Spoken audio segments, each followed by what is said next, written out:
ये होगा। वफाकी हुकूमत की सरचार्ज से मुतालिक दरखास्त पर नेपरा में समाअत हुई। नेपरा अथॉरिटी इजाफी सरचार्ज की मद में वफाकी हुकूमत की दरखास्त पर समाअत भी जारी है।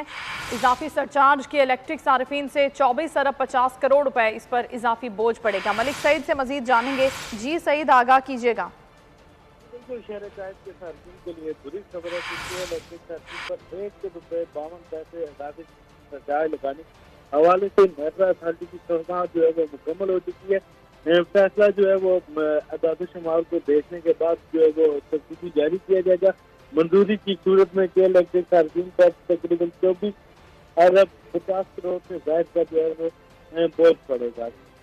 समाज जो है वो नए चेयरमैन नेपरा वसीम मुख्तार की सरबराही में हुई, जिसमें नेपरा हुकाम ने बताया कि इलेक्ट्रिक के लिए सरचार्ज की मात्र वसूलियों की दरख्वास्त है। ₹1.52 सरचार्ज की मात्र 3 साल पुरानी वसूलियाँ होंगी इतनी, जिस पर नेपरा अथॉरिटी के हुकाम की जानिब से पूछा गया कि इतनी पुरानी वसूलियाँ क्यों पहले इस पर दरख्वास्त नहीं दी गई, जिस पर बताते तवानाई के हुकाम ने ये कहा कि टाइम फ्रेम के हवाले से कोई मैकेनिज्म जो है वो निकाला जाए।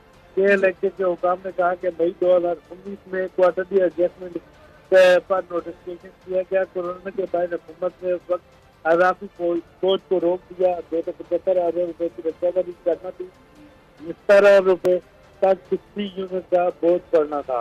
हुकूमत ने बेहद बोझ की बजाय सब्सिडी फराहम करने का फैसला किया। वफाकी हुकूमत सब्सिडी की बात में 250 अरब रुपए का बोझ। ठीक है, बहुत शुक्रिया मलिक सईद, आप हमें आगाह करे थे। नेपरा में इस हवाले से जो इजाफे की दरखास्त थी उसकी समाअत अब मुकम्मल हो गई है।